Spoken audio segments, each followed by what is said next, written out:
a blockchain de fato é surpreendente, ela exerce fascínio sobre quem observa, porque ela traz uma eficiência enorme para toda a dimensão transacional que existe entre seres humanos.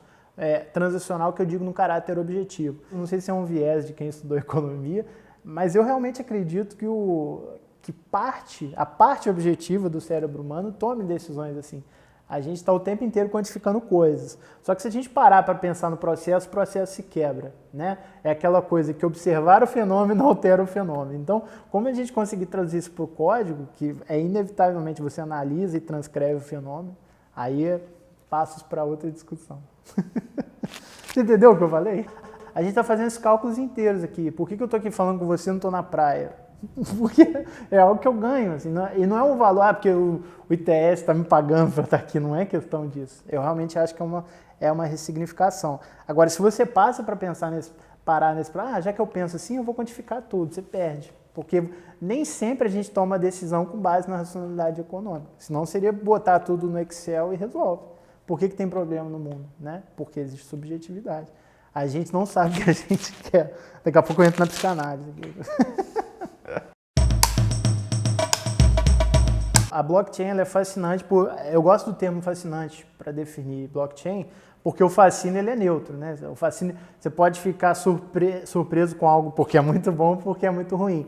Então, você imagina por exemplo, você quer fazer auditoria de gastos públicos, né, do governo, você quer ter certeza que exercer um controle social sobre as transações que você faz no banco, sobre a poupança, o dinheiro que você tem no banco. Isso aí com blockchain você resolve. Você tira o fator de risco político, o fator de risco humano de várias relações econômicas. Isso é extremamente positivo e é fascinante.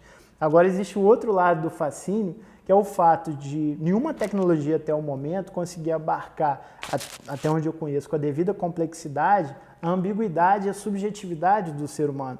Né? É muito fácil você programar contratos inteligentes na base do se A for verdadeiro, então B deve ser executado. Isso é muito simples de ser implementado. Né? Eu faço o pagamento, uma vez que o pagamento é feito, eu recebo um livro digital, por exemplo. Agora você imagina a programabilidade de um carro autônomo que ele está vinculado à blockchain para receber pagamentos digitais. Como é que a gente vai definir num caso de acidente se a responsabilização da pessoa que estava no carro naquele momento, se a responsabilização é do carro, que é uma entidade que não existe legalmente, né? Você não pode culpar um carro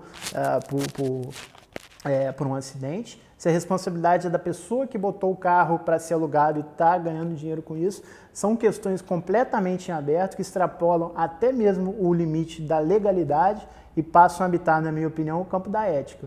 Como é que a gente vai definir como um carro autônomo deve ser programado?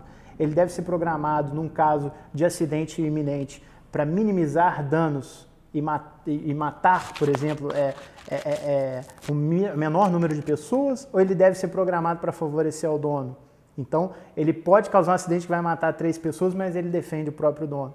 Quem é que vai querer comprar um carro um carro autônomo que sabe que numa situação de risco, numa situação extrema, ele corre risco e não as outras pessoas. Então, existe uma gama de questões em aberto. Geralmente, a tecnologia exerce fascínio sobre nós pelo que ela traz no campo técnico, no campo da objetividade. Isso acaba, ao meu ver, limitando um pouco da usabilidade dessas tecnologias, porque as questões subjetivas, que são eminentemente humanas, elas acabam sem resposta.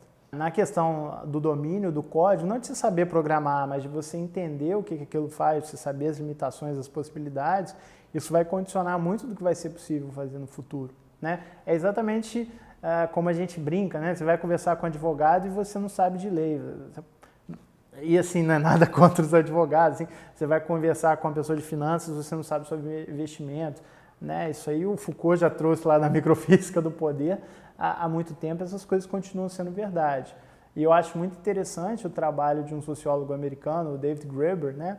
Ele escreveu um livro chamado Dívida, que é muito interessante. Ele redefine completamente a ideia de dinheiro. A gente tem, que a gente aprende na escola de forma equivocada, que o dinheiro surge a partir do escambo, né, para melhorar, em vez das pessoas trocarem uma coisa pela outra, o dinheiro surge ali para mediar essas trocas. E ele fala, com base numa pesquisa muito sólida, pesquisa acadêmica de qualidade, que na verdade o dinheiro surge para contabilização de dívidas. E ele fala que o dinheiro não é simplesmente uma tecnologia para eu ter uma forma mais fácil de quantificar.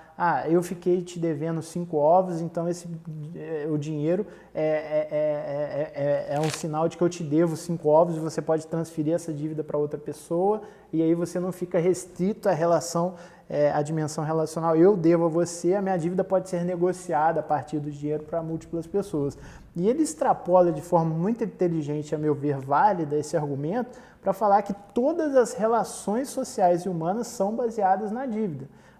Por que eu estou fazendo toda essa digressão? Porque eu acho que cenários diferentes são possíveis. Eu não estou querendo colocar um cenário fatalista, mas com base em certas leituras recentes, como é que eu estou mencionando, eu vejo como uma coisa muito fortemente arraigada na relação humana. Por que eu estou mencionando isso? A gente às vezes fala, é um excesso de uma lógica de mercado, é uma distopia exagerada do capitalismo, é algo que remonta a coisas muito mais anteriores. Então talvez a gente consiga entender só olhando lá atrás. Eu acho realmente possível se criar cenários diferentes do que existe como posto hoje. Só que certas coisas devem ser interpretadas com base na minha visão e na leitura de pessoas muito mais espertas do que eu, devem ser interpretadas como fenômenos que vêm aí há milênios. Ou seja, eu acho que é possível mudar, mas a gente tem que entender que são coisas muito arraigadas na própria existência, na própria relação humana, para a gente entender o que pode ser necessário enquanto processo para que haja transformação nesse sentido, né? Porque a própria ideia de relação, de transferência, de troca humana, passa um pouco por essa questão transacional. Então, talvez, eu acho que o caminho mais fácil seja não necessariamente querer abandonar essa lógica, porque é uma lógica que já nos acompanha há muito tempo. Eu não estou querendo ser aqui pessimista, mas eu acho que é difícil. Mas talvez a gente ressignificar isso, colocar outras coisas para atribuírem valor, não somente o dinheiro, por exemplo. Você pode ter uma dimensão, como eu mencionava, de conhecimento específico de área, de tempo dedicado a uma causa, de colaboração mesmo. Então, talvez não querer que o mundo não seja feito de trocas, de transações, mas ressignificar essas trocas pode ser interessante. E vai ser possível a partir disso, porque o que eu estava mencionando é isso. O dinheiro até então era a única moeda que você tinha, moeda comum. Você não precisa ficar refém, escravo do dinheiro. Você pode fazer escambo, você pode trocar alho por batata, você pode fazer um monte de coisa. Agora com blockchain, qualquer coisa que você imaginar, você consegue colocá-la como uma espécie de moeda. Você consegue, do mesmo jeito que tem lá o Bitcoin, que é a maior moeda digital, você pode criar a sua coin e colocar a representação dela no que você quiser. Você pode distribuir o seu amor na forma de, assim, você pode distribuir um sentimento, você pode distribuir, amor fica subjetivo até demais, você pode distribuir reputação para as pessoas com base num determinado critério.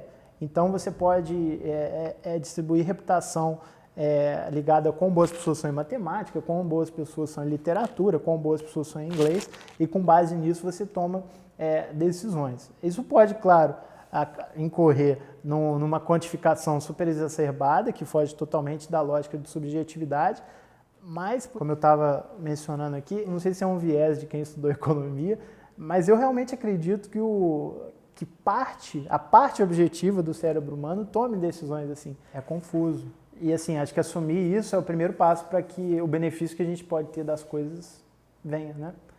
Então, assim, em vez de presumir que a tecnologia é perfeita e que não vai dar nada de errado, reconheçamos as limitações para saber até onde vai.